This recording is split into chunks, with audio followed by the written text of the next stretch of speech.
पूर्ण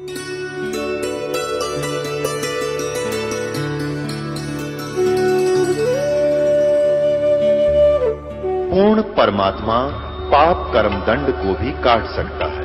अभी तक जिस भी संत व महापुरुष से मिले, उन्होंने यही बताया कि पाप कर्म फल भोगने से ही समाप्त होगा। वो प्रभु कौन है जो पाप कर्म को काट देता है, वो काल के बंधन से छुड़वा देता है। उसका क्या नाम है, पूजा की विधि क्या है? कृपया अवश्य सुनिए जगत गुरु तत्वदर्शी संत रामपाल जी महाराज के अमृत वचन। राम राम तो सब कहें, भगवान भगवान। वो आदि राम, सबसे पहले वाला परमात्मा, सदा वाला भगवान कौन है कोई नहीं जानता, कोई बिरला जाने। अब मैं तुझे दो कथा सुनाने जा रहा हूं। इसको कहते हैं बुद्धिमान सुनेगा तो इस ज्ञान को सीने से लगाएगा। कमाल हो गया, कति कलम तोड़ रखी है ज्ञान के, सही बात बता दी। और मूर्ख सुनेगा तो उसका समझ में नहीं आने का, झूठ बोला बकवाद करे। तो कहते हैं जो मैं कथा सुनाने जा रहा हूं या कड़वी कुनीन है। और बुद्धिमान तो कुनीन खा लिया करे, भाई रोग इससे तो कटेगा तो खानी पड़ेगी, कड़वी दवाई है। और मूर्ख थूक देता है, वो मृत्यु को प्राप्त हो जाता है। जो इस सच्चे तत्व ज्ञान रूपी कड़वी कुनीन को जो नहीं स्वीकार करेगा, वो काल के मुंह में चला जाएगा। और जो इसको फांकी मार गया, सुन गया और इसके अनुसार ढल गया, तो वो मोक्ष हो जाएगा उसका। ज्ञानी सुने सो हृदय लगाई, मूर्ख सुने तो गम न पाई। अब बताता हूं, माँ अष्टंगी पिता निरंजन, ये जम दारुण वंशन अंजन। ब्रह्मा विष्णु महेश की माता तो दुर्गा है और पिता ये ज्योति निरंजन काल है, ब्रह्म है। पहले कीन निरंजन राई, पीछे से माया उपजाई। माया रूप देख अति शोभा, देव निरंजन तन मन लोभा। कामदेव धर्मराय सताए, देवी को तुरंत खाए। पेट से देवी करी पुकारा, हे साहेब मेरा करो उबारा।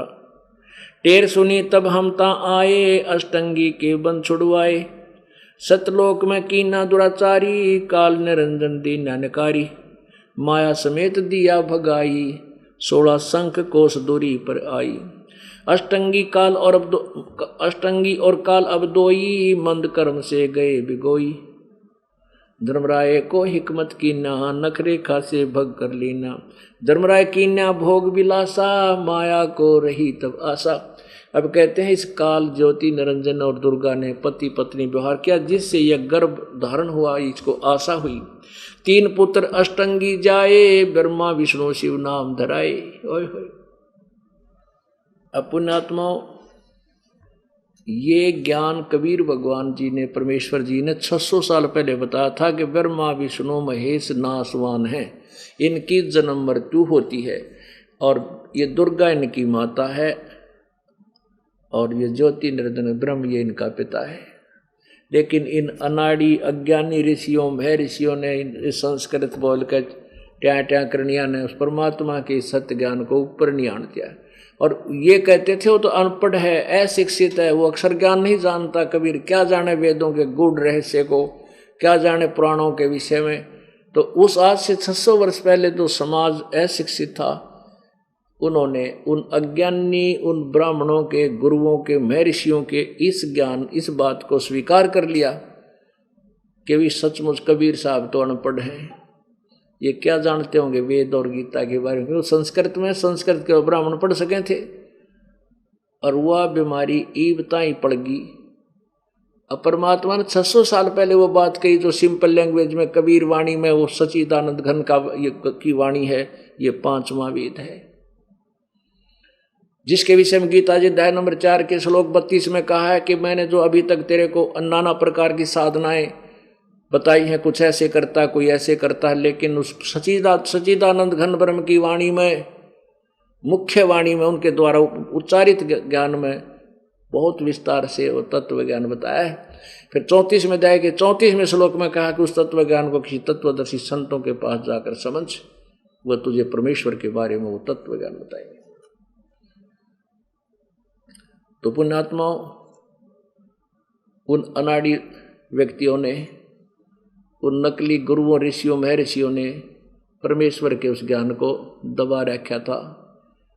आज परमात्मा ने वो दया करी इस दास के ऊपर, अपनी प्यारी आत्माओं तक ये अमृत ज्ञान पहुंचाने की हिम्मत दी और वो खुद ही सब व्यवस्था करें। ये नकली अब भी चाव है कि अब देखो हमारे साथ के जुल्म किया इन दुष्टों ने, क्यों किया? क्योंकि जनता और प्रजा को, राजा को, सबको भ्रमित कर दिया कि रामपाल गुंडा है, बदमाश है। न्योना बताया थारी शायद से तुम्हारे ज्ञान, तुम्हारे को नंगा कर दिया सज्ञान को, वो ना बताया जनता को इन्होंने। लेकिन सत्य को दबाया नहीं जा सकता, सत्य को मिटाया नहीं जा सकता। जितना दबाते उतनी वेग से ऊपर आती है। अब देखना पूरे विश्व में परमात्मा का ये ज्ञान फैलेगा। बोलो सतगुरुदेव।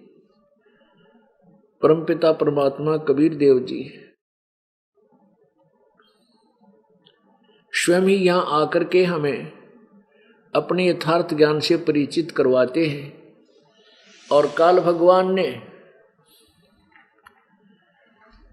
पूरे मानव समाज को अपने नकली संतों, महंतों के द्वारा, नकली महर्षियों के द्वारा पूरा अज्ञान भर रखा होता है। उस समय परमेश्वर आते हैं, अपना यो तत्व ज्ञान रूपी सूर्य उदय करते हैं। परमेश्वर कबीर देव जी का ये तत्व ज्ञान का जब सूर्य उदय हो जाएगा, उसमें जो ज्ञान हमने गीता जी और वेदों का आज बहुत अच्छा लगता है, बुरा नहीं है, लेकिन ये कंप्लीट नहीं है, ये पूर्ण नहीं है, ये हमारे लिए सफिशिएंट नहीं है, पर्याप्त नहीं है, क्योंकि इससे पूर्ण मोक्ष नहीं हो सकता। गीता और वेदों वर्णित विधि से हमारे पाप कर्म नहीं कट सकते। जैसा कर्म है वैसा ही भोगना पड़ता है, ऐसा विधान है। इस स्तर की भक्ति का इतना ही नियम है।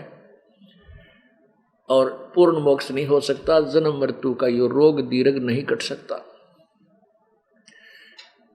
और पूर्ण परमात्मा के इस तत्व ज्ञान में वो सब विधि वर्णित है, वो कंप्लीट नॉलेज है, वो पूर्ण ज्ञान है, जिसमें पाप कर्म दंड काटने के वो मंत्र भी हैं और पूर्ण मोक्ष के मंत्र भी हैं, जो गीता और वेदों या अन्य कुरान या बाइबल के पुराण ज्ञान में नहीं है। तो जब हमारे को ये तत्व ज्ञान समझ में आएगा आपको, उस समय क्या होगा?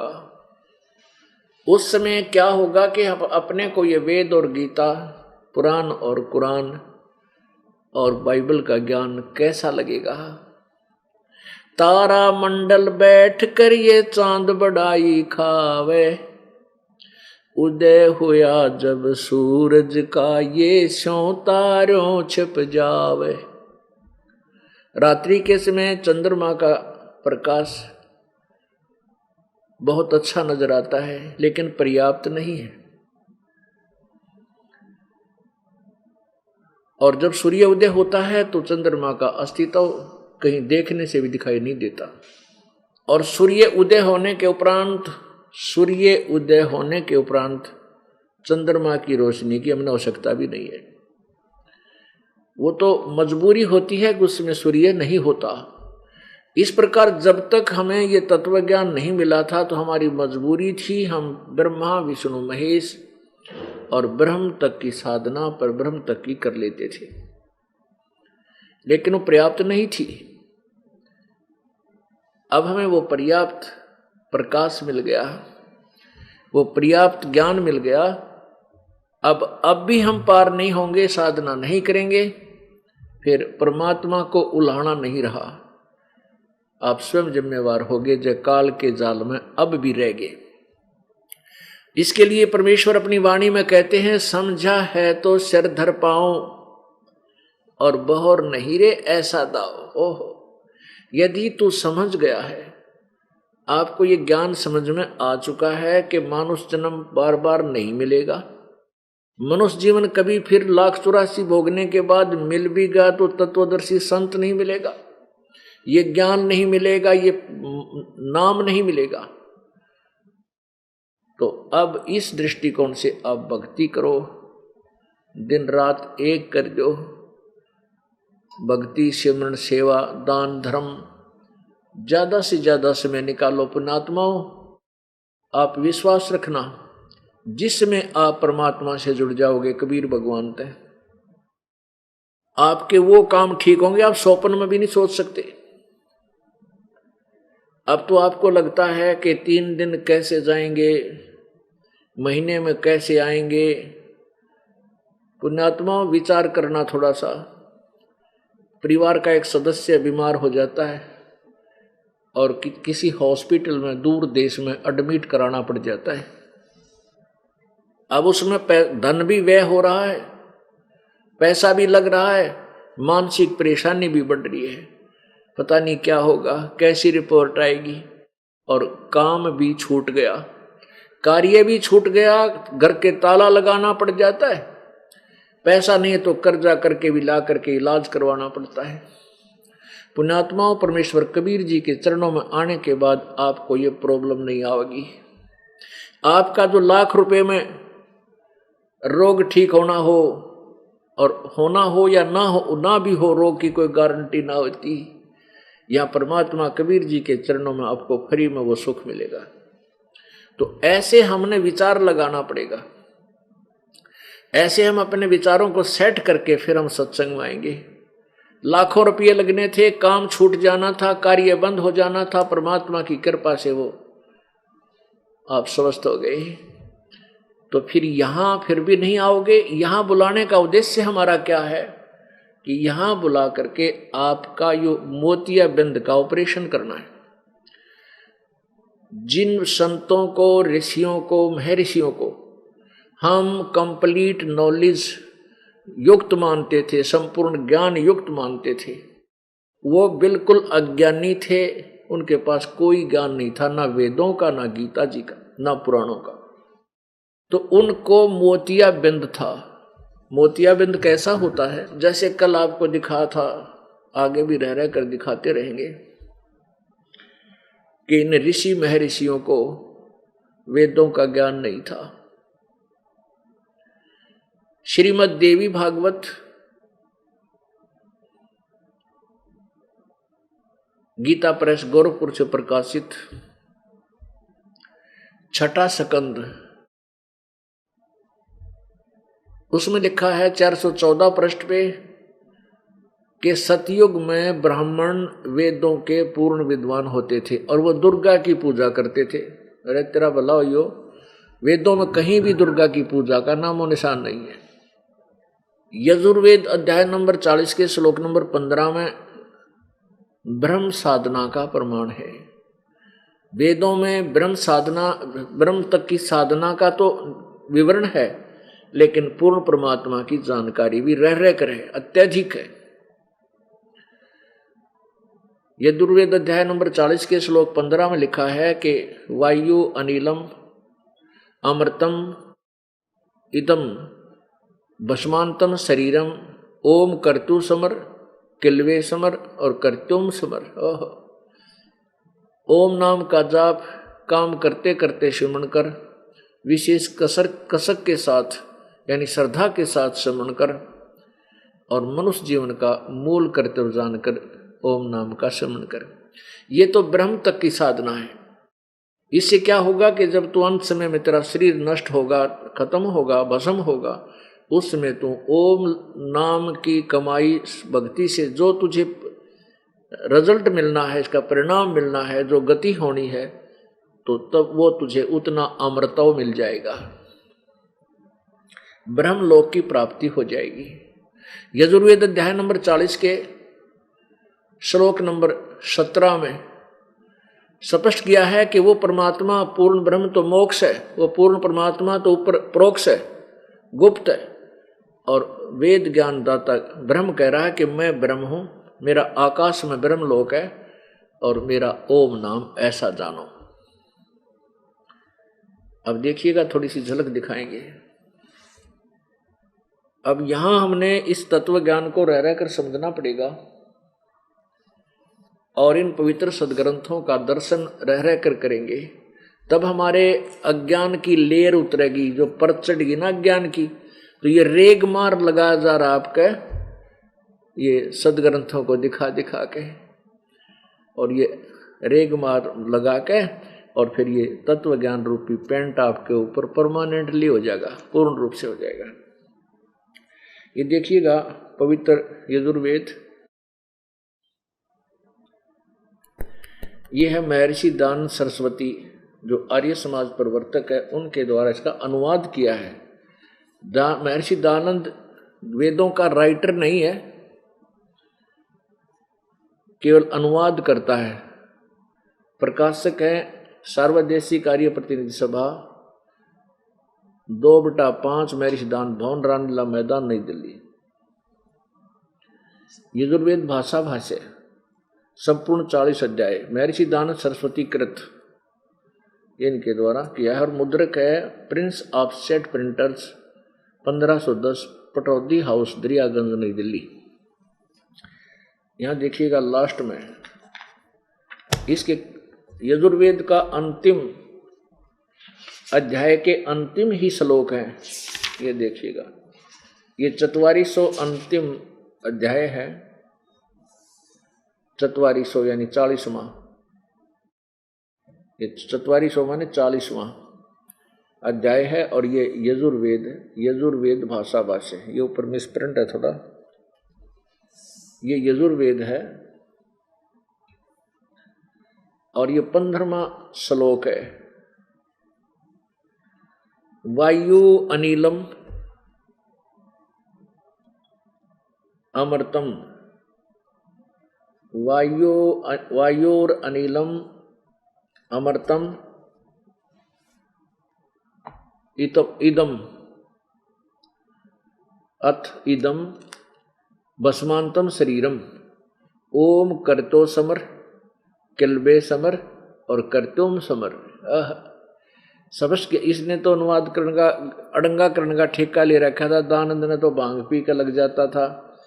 संस्कृत अवश्य आती थी लेकिन अध्यात्मिक ज्ञान नहीं था इसको। इसने क्या लिखा है कि करतो, हे करतो काम करने वाले जीव, करतो माने काम करने वाले जीव, तू शरीर छूटते समय ओम इस नाम वाची ईश्वर को। अब देखो दयानंद ने ये नहीं लिख रखा है कि ओम नाम का जाप करो अनुवाद में, क्योंकि ये तो ज्ञान तो इसको था ना, ये भक्ति करता था, केवल वक्ता बना बैठा था।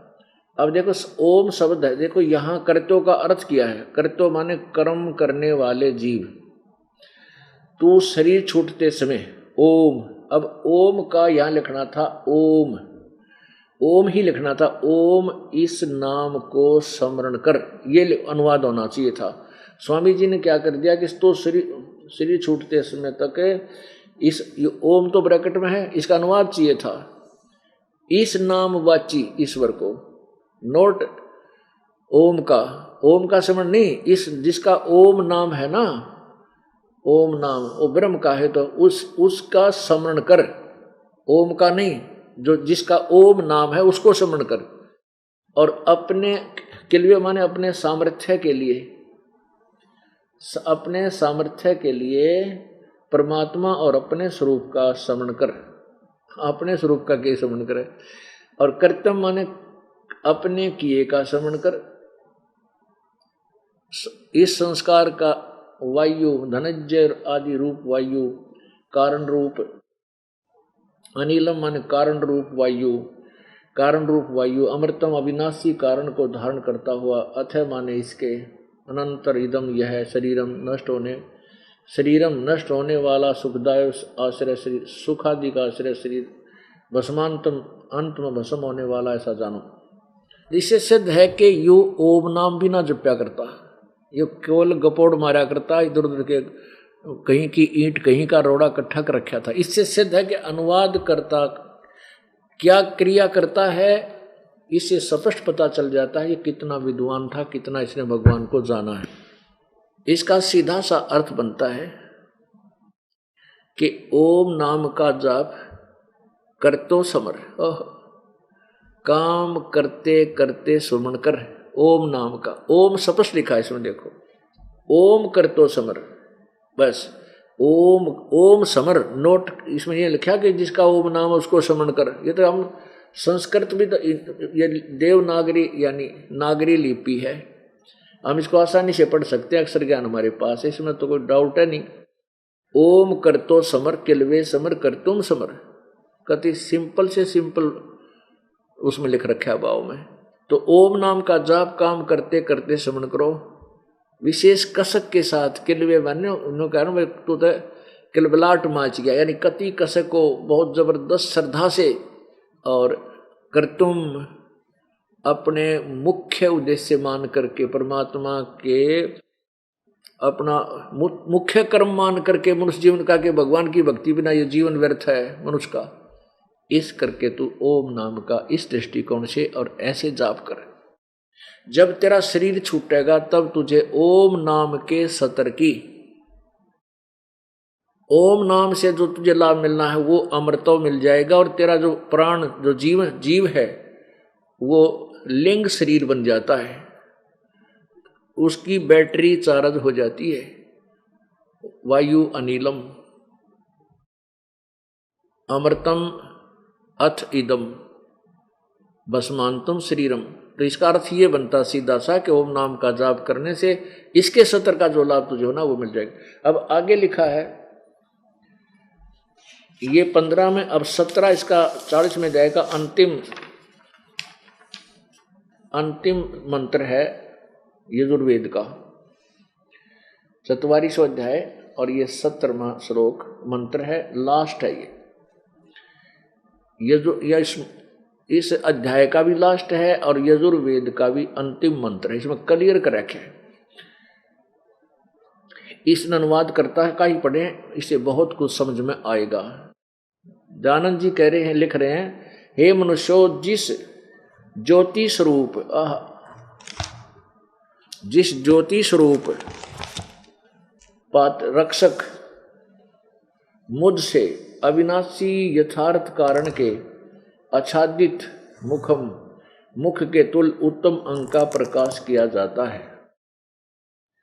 अब ये कहता गीता ज्ञान दाता जो ब्रह्म है वो ना, वेद ज्ञान दाता ब्रह्म कह रहा है कि मैं अब तुम्हें वो उत्तम अंग विशेष मुखम माने मुख्य भगवान का, इन लिखा मुख्य के तुल उत्तम अंग का प्रकाश किया जाता है। जो वह कहते हैं बताता हूं, जो वह प्राण व सूर्य मंडल में पूर्ण परमात्मा है, वह प्रोक्ष रूप वो तो गुप्त है, और अहम मैं खम आकाश के तुल्य व्यापक ब्रह्म सबके गुण कर्म और स्वरूप करके अधिक हूँ। ओम सबका रक्षक जो मैं ओम ऐसा नाम जानो। ले इसमें भी ओम शब्द है। हिरमेन पात्रेण सत्यम अभितम मुखम ये असौ आदित्य पुरुष सो असौ अहम ओम खम ब्रह्म।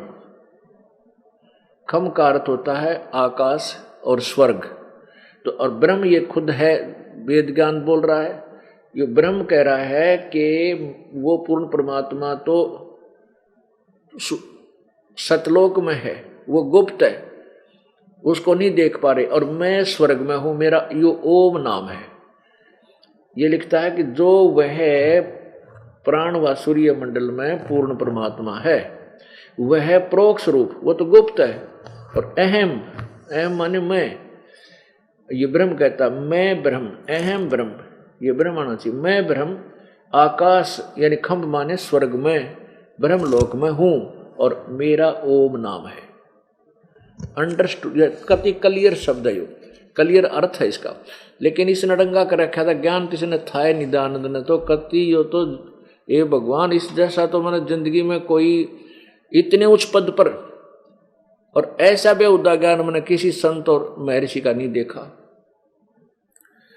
यदि मेरा कोई इससे जाति शत्रुता नहीं है, लेकिन ये दास एक आध्यात्मिक टीचर बना दिया भगवान ने, और ये भी आध्यात्मिक टीचर थे, गुरु थे। अब डॉक्टर की दवाई ने डॉक्टर बता सके है, मरीज ने क्या पता। तो ऐसे ही गुरु के ज्ञान को, आध्यात्मिक टीचर के ज्ञान को आध्यात्मिक टीचर ही बता सकता। और अब तो आप सारे, आपको ऐसा ज्ञान दे दिया है, सदग्रंथ आपके सामने दिखा रहा है ये दास, तो इसमें तो कंसेप्ट ही क्लियर हो जाता है। इसमें तो डाउट ही समाप्त हो जाता है कि पहले वाले कहीं गलत बोल रहे थे तो कहीं ये संत रामपाल भी गलत कह रहा हो।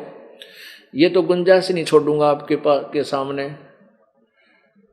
आपको सदग्रंथ दिखा दूंगा जिनको आप सत्य मानते हो, फिर आप निरसंशय हो जाओगे और परमात्मा के ज्ञान को आसानी से ग्रहण करोगे। अब ये क्या प्रसंग क्या चल रहा है कि दिखत के तो नैन चश्मिन का फेरा मोतिया बंदरे। अब देखो ये कितने विद्वान नजर आए थे, और ये एक ये नहीं, ऋषि महर्षि, ये ब्रह्मा विष्णु महेश और ये देवता ऋषि जितने भी थे, ये सभी वेद ज्ञानहीन थे। इन सब का मोतियाबिंद था। ब्रह्मा विष्णु महेश तक और ये जितने भी ऋषि महर्षि, वशिष्ठ जी क्या, ये जितने विश्वामित्र क्या, भारद्वाज क्या, जितने भी ऋषि महर्षि यानी बृहस्पति क्या और शुक्राचार्य क्या, ये जितने भी गुरु, देवताओं का गुरु है बृहस्पति, राक्षसों का गुरु है शुक्राचार्य। तो इन दोनों के विचार आपको दिखा दूंगा, आप इन दोनों से पता चल जाएगा कि देवताओं को भी इन्हीं से ज्ञान ग्रहण है, तो देवताओं और ऋषियों को भी इन्हीं से ज्ञान ग्रहण है। तो इन देवताओं और ऋषियों का ज्ञान वेद ज्ञान विरुद्ध है या अनुकूल है, ये आप देखिएगा। अब देखिएगा, ये है श्रीमद् देवी भागवत,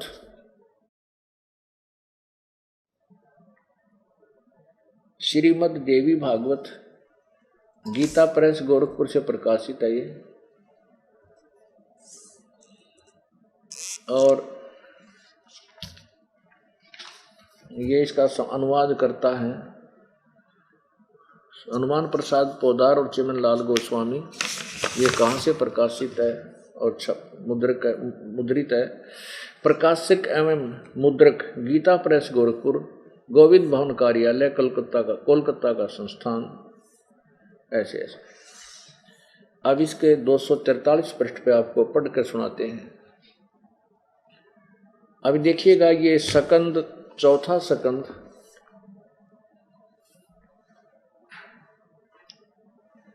यहां व्यास जी कहते हैं, प्रश्न नंबर 243,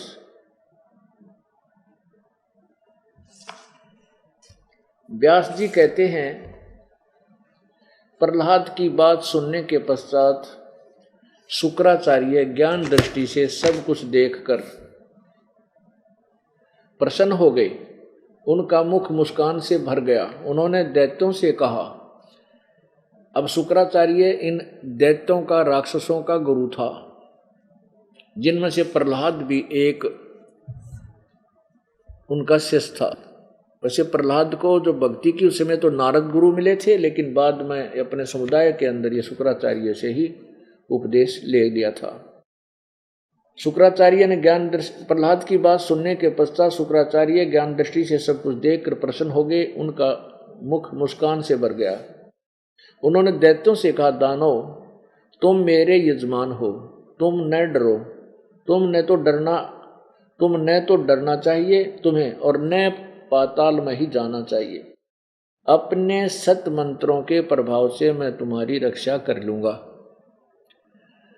अब देखना है नकली गुरुओं के ये डुप्लीकेट दोगले वचन यूं बकाया करते दुनिया को। अब देखो, यहाँ तो शुक्राचार्य कह रहा है प्रहलाद को कि तुम डरो मत, तुमने पाताल में नहीं जाने दूंगा, मैं अपने सत मंत्रों के प्रभाव से तुम्हारी रक्षा कर लूंगा। आगे क्या कहता है कि धर्म के मर्मज महाशो, शुक्राचार्य उनको कह रहा है, प्राचीन समय में ब्रह्मा जी के मुख से मैंने जो बात सुनी थी उसे बता रहा हूं। सुनो, यह वचन बड़ा ही हितकर है, सत्य और अटल है। उन्होंने कहा था, ब्रह्मा जी ने कहा था होने वाली बातें अवश्य होकर रहती है। धरातल पर कोई भी ऐसा सुयोग पुरुष नहीं है जो प्रारब्ध को विफल बनाने में समर्थ हो सके।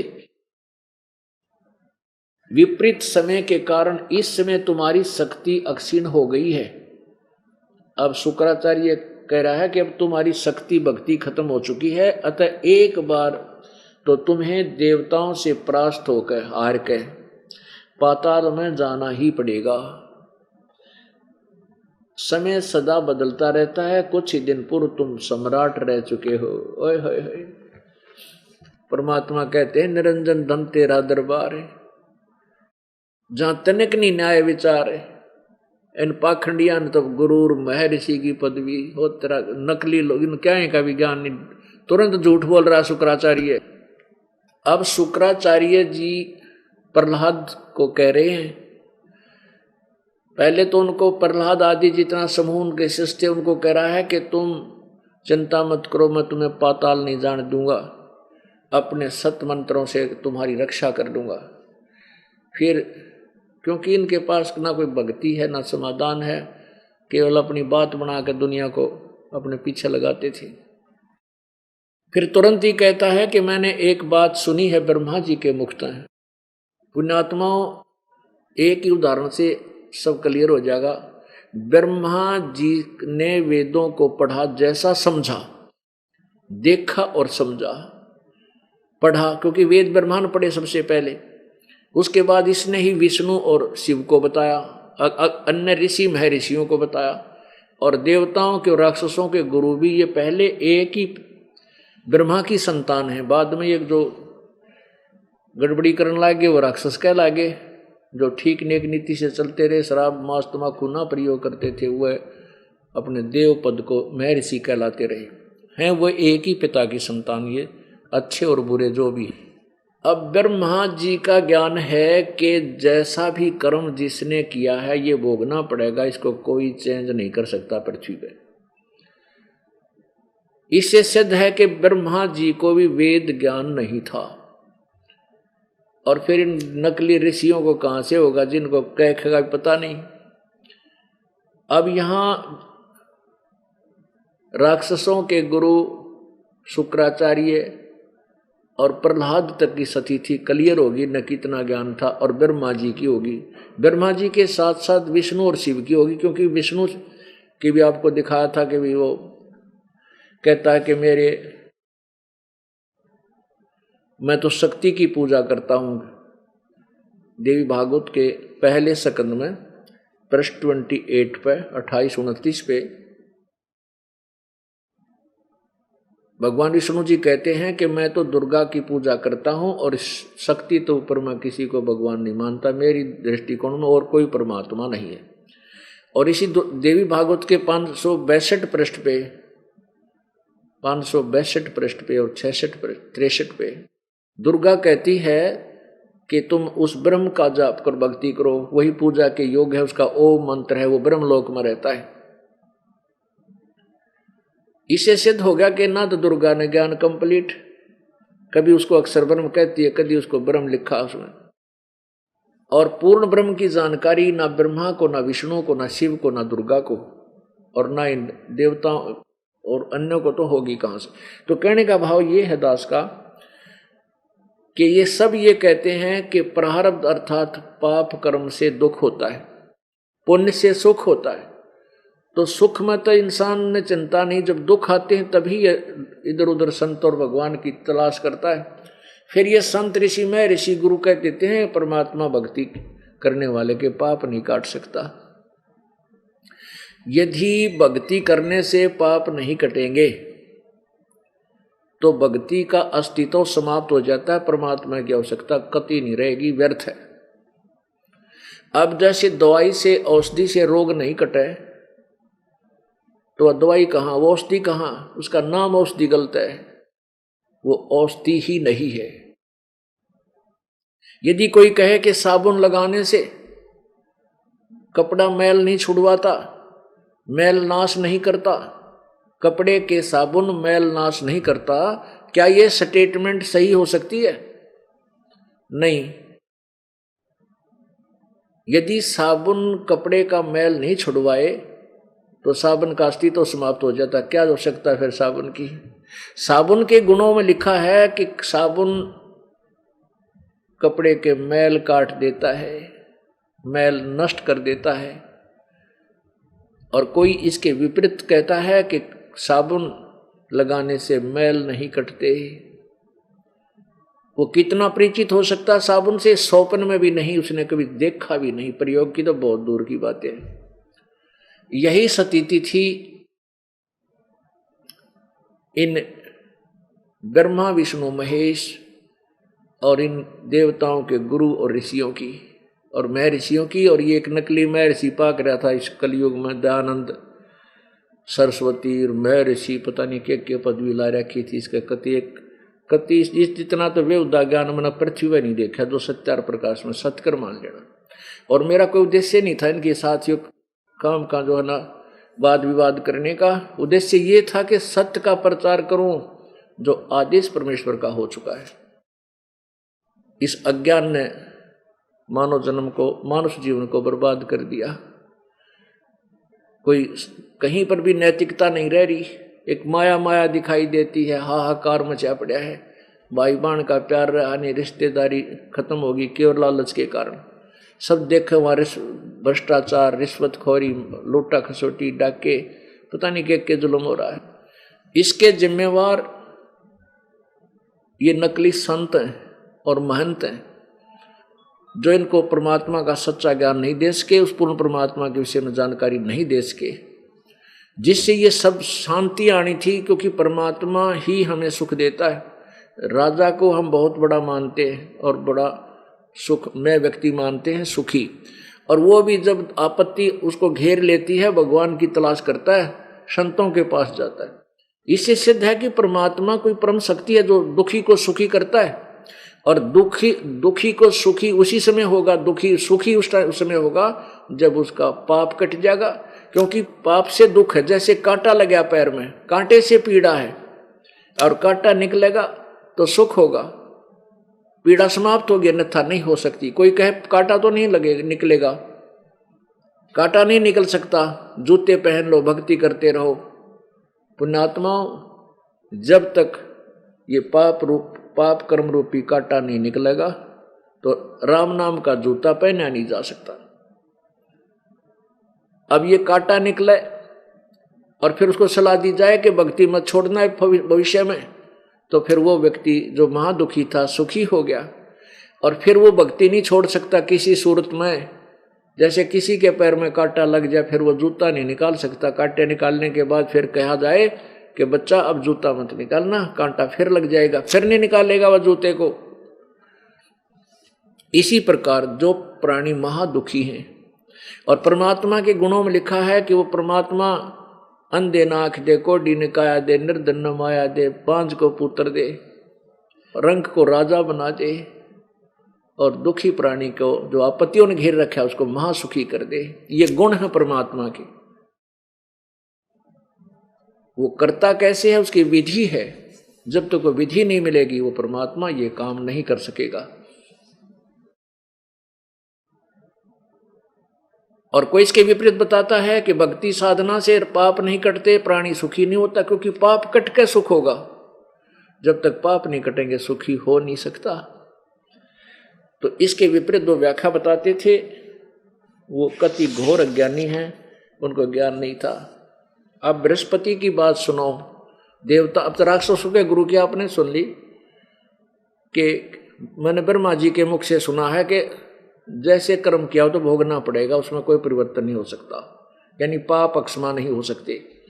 अब देखिएगा 5वां स्कंद, यही देवी भागवत पुराण का 5वां स्कंद, पृष्ठ है 282 282। और यहाँ व्यास जी कहते हैं, देवराज इंद्र की बात सुनकर बृहस्पति जी उनसे कहने लगे।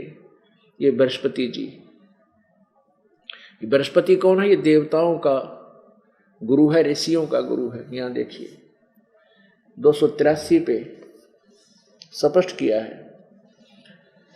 प्रारब्ध कर्म का अभाव बिना भोगे नहीं हो सकता। यह स्पष्ट है।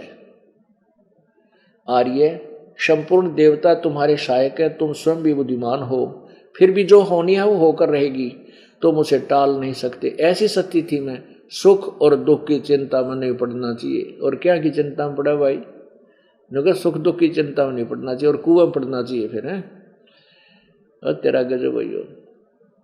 अब महाभाग, सुख और दुख ये दोनों कर्मशय पुण्य एवं पाप के अक्षय सूचक हैं। देख किसा मूर्ख बना रखा है। कहते हैं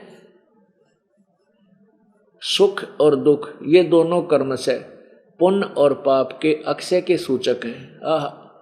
कहते हैं जो सुख है ये पुण्यों से मिला है और दुख है ये पापों से। ये तुम्हारे आज भोगन तेन सोच ले नष्ट होने लग रहे तो भोग लो न फटाफट अपने कर रहे जाओ पड़े पड़े। अतः विद्वान पुरुषों को चाहिए वे सुख के अभाव में भी सर्वथा आनंद ही अनुभव करें। अरे पेट में दर्द हो जाए आनंद क्यों कर अनुभव करेंगे? नो कह दुख हो ना तुम्हें तो दुख में भी नो कह सुखी रहो, बस मौज ऐसे चिंता मत करो। पेट में दर्द हो जाए किल की मारे चिल्ला हुआ बुरी तरह, सुख का अनुभव हो सकता है? वो तो दवाई और स्टील मिला है, वो पीड़ा शांत हो तब सुख हो। तो ऐसी मिथ्या थ्योरी बना रखी इन लोगों ने दुनिया को मूर्ख बनाने के लिए। क्योंकि भाई गुरु बिन काहू न पाया ज्ञाना, जो थो था बुस छड़े किसाना। गुरु बिन वेद पढ़े जो प्राणी, समझे न सार रहे अज्ञानी। सतगुरु परमात्मा कबीर जी कहते हैं गुरु। अब सतगुरु तो इसलिए कहना पड़ता है कि अज्ञानी गुरु गणे हो गए। अब सतगुरु माने सच्चा गुरु जो बिल्कुल टू दी पॉइंट और वेदों और गीता और पुराणों अनुसार ज्ञान दे, दैट इज सतगुरु। केवल वो सतगुरु है, वही जगत गुरु है। बाकी नकली जगत गुरु और नकली सतगुरु की फीत लगाए बैठे। तो परमात्मा कहते हैं उस तत्वदर्शी संत के बिना कोई वेद पढ़ता है या कोई पुराण पढ़ता है उनको कभी ज्ञान नहीं हो सकता। और यही दशा थी ब्रह्मा विष्णु महेश और इन देवताओं के गुरु और ऋषियों की, मैं ऋषियों की। इनको तत्वदर्शी संत नहीं मिला। ये देखो सुख और दुख ये दोनों कर्म से पुण्य और पाप के अक्षय के सूचक हैं। अतः विद्वान पुरुषों को चाहिए सुख के अभाव में सर्वदा आनंद ही अनुभव करे। यानी पीड़ा हो रही हो फिर भी हो आनंद हो रहा है। अतः महाराज इस अवसर पर सुयोग मंत्रियों से परामर्श लेकर विधि पूर्वक यत्न करने में कटिबद्ध हो जाओ। यत्न करने पर भी जो होनहार होगा वह तो सामने आएगा ही। अब देखो, अब ये देखो 82-83 आपने पढ़ा, 84 पर देखो। व्यास जी कहते हैं इस प्रकार देवराज इंद्र के कहने पर बृहस्पति जी हंसकर उनसे कहने लगे। बृहस्पति जी बोले, देवराज इस अवसर पर मैंने जो तुम्हें जाने की प्रेरणा न तो जाने की प्रेरणा कर सकता हूं न रोक सकता हूं, क्योंकि युद्ध करने वाले की हार और जीत बिल्कुल अनिश्चित है। सची पते होनहार के विषय में तुम्हारा किंचित मात्र भी दोष नहीं है। सुख अथवा दुख पहले से ही निश्चित हो चुके हैं, अतः इनका सामने आना अनिवार्य है। तथापि बुद्धिमान पुरुषों को निरंतर प्रयत्नशील रहना चाहिए। कार्य सिद्धि होने या न होने से होना तो सदा देव के अधीन है। अब इसे स्पष्ट हो गया। इनके कहने का तात्पर्य यह है कि भाई जिसे कर्म तू करेगा वो तो भोगना पड़ेगा, इसमें कोई नो चेंज एट ऑल नहीं हो सकती, जैसा इन्होंने ज्ञान बताया। वेद क्या बताते? अब एक यो वर्तमान में नकली में ऋषि पाक रहा था दयानंद, इसकी खाल और उतार के दिखा दूं थारे सामने, यो कैसा विद्वान था देखिएगा। सत्यार्थ प्रकाश इनकी अनमोल रचना मानी गई है। सरस्वती दयानंद जी, इनका जन्म है सन 1824 और मृत्यु है 1883, यानी 59 वर्ष 59 एक कम 60 वर्ष ये जीवित रहे।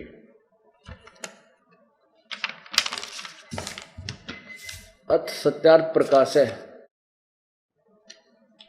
इसके सत्यार्थ प्रकाश के बारे में क्या लिख रखा है कि वेद आदि विविध सदशास्त्र प्रमाणई संवित, यानी वेद आदि सदशास्त्रों के आधार पर प्रमाणित करके ये सत्यार प्रकाश लिखा गया है। इसमें सारा ज्ञान वेदों वाला है, इसका ये अर्थ बनता है। और श्रीमद परमहंस परिव्रजक आचार्य, परिव्राजक आचार्य महर्षि दानंद सरस्वती स्वामी विरचिता। देखो कहाँ से इनके सामने कितनी बड़ी पदवी लाने लगे थे। श्रीमद परमहंस परिव्राजक आचार्य महर्षि दानंद सरस्वती स्वामी रचित, उनके द्वारा विरचित माने बहुत अच्छी तरह रचा गया, ये स्वामी जी हैं। और प्रकाशक हैं वैदिक यति मंडल, दानंद मठ दीनानगर पंजाब से। ये छपी कहाँ से है? आचार्य प्रिंटिंग प्रेस, दानंद मठ, गोहाना मार्ग, रोहतक से। इसके पृष्ठ नंबर 7, समोल्लास नंबर 7 में, समोल्लास नंबर 7 में पृष्ठ नंबर 154 पे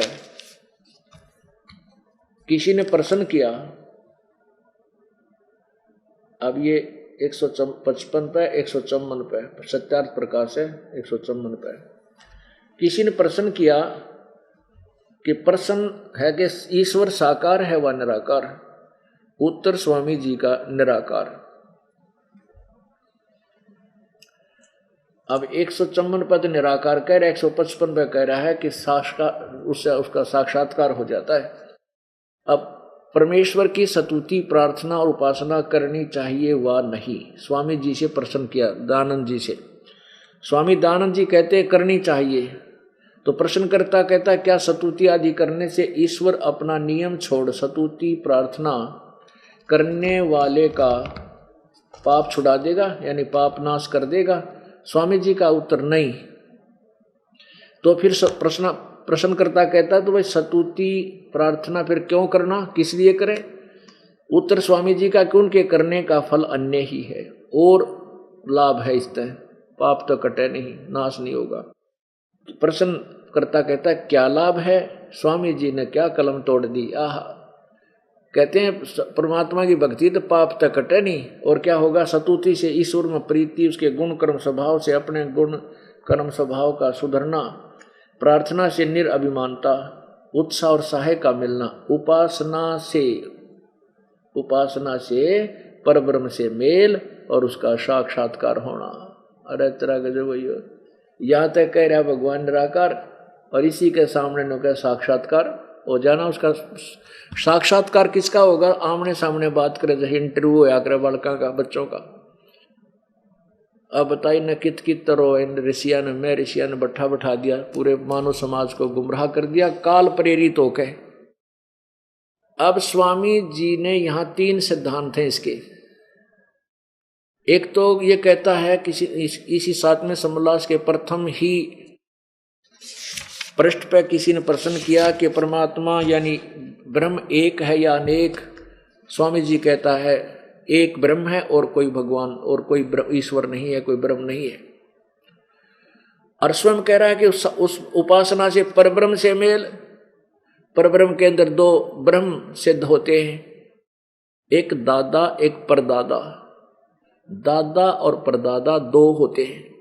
जो परदादा बोल दिया इसे सिद्ध है 2 शब्द, एक दादा भी है, उससे नेक्स्ट और दादा है परदादा। ऐसे ब्रह्म और परब्रह्म, एक ब्रह्म और एक उससे नेक्स्ट ब्रह्म, अन्य ब्रह्म, 2 परमात्मा 2 ईश्वर अब सिद्ध कर रहा है अपनी ही लैंग्वेज में। बताए कि भगवान ये मैं ऋषि को वहां थे, एक पृष्ठ भी ना बख्शा, इसने अगले पे झूठ बोल दिया, अगले पे ये अपनी व्याख्या का खंडन कर रहा है। और यहाँ पर पूछो मत इसका कितना बोलबाला है भगवान है। ये देखो, अब जो इसकी दूसरा सिद्धांत है कि परमात्मा पाप नहीं काट सकता, उसको वेद फेल करेंगे।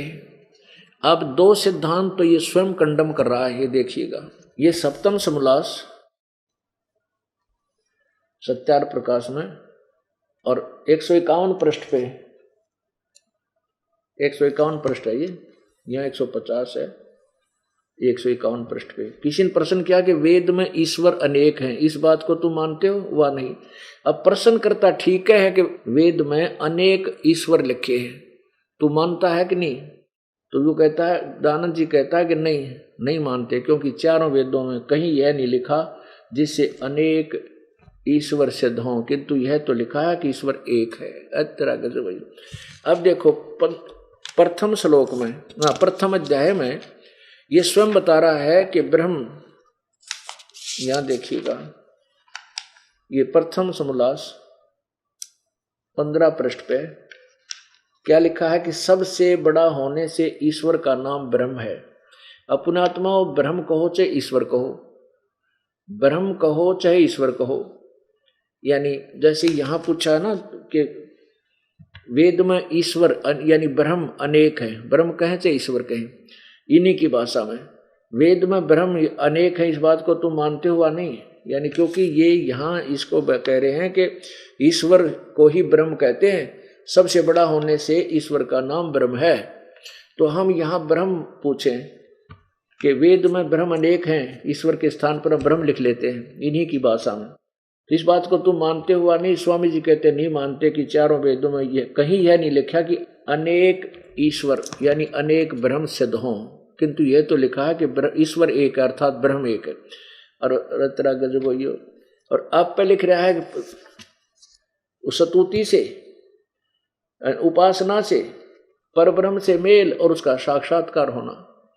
अब ये निराकार सिद्धांत और एक ब्रह्म वाला सिद्धांत के और ब्रह्म नहीं है, आप पर परब्रह्म भी लिख रहा है और साक्षात्कार तो साकार से होता है। अब तीसरा ये खंडन जो इसका जो पाप स्तुति करने से परमात्मा परमेश्वर की स्तुति प्रार्थना उपासना करनी चाहिए वा नहीं, क्या स्तुति आदि करने से ईश्वर अपना नियम छोड़ स्तुति प्रार्थना करने वाले का पाप छुड़ा देगा? स्वामी जी कहते हैं नहीं, पाप नहीं छुड़ाएगा। इसके 163 पृष्ठ पर देखो क्लियर किया है, 163 पृष्ठ पे लिखा है कि ईश्वर अपने भक्तों के पाप क्षमा करता है वा नहीं? स्वामी जी कहते हैं नहीं, कहते हैं इसलिए सब कर्मों का यथावत फल देना ईश्वर का काम है, अक्षमा करना नहीं। देखिए क्या कहता है, क्योंकि जो पाप अक्षमा करे तो उसका न्याय नष्ट और सब मनुष्य महापापी हो जाएं। सारा बाद में पढ़ लिया, इतना समय नहीं है। तो कहने का भाव ये है कि स्वामी दानंद जी कहता है कि पाप नाश नहीं हो सकते स्तुति से, लेकिन उपासना से, स्तुति से पाप नष्ट, भक्ति से पाप नष्ट नहीं होते भगत के। तो क्या होता है, कहते उससे परब्रह्म से मेल और साक्षात्कार हो जाता है। अरे तरह के जो भैया, अब कोई कहे औषधि से रोग नहीं कटता, तो और क्या लाभ होगा कि पहलवान बन जाएगा, या कोई थ्योरी है उसकी, वो तो कोई अज्ञानी है। और बोर्ड लगा रखा डॉक्टर का, वो तो कति अनाड़ी आदमी है, दोनों का औषधि तो रोग नहीं कट रहा है।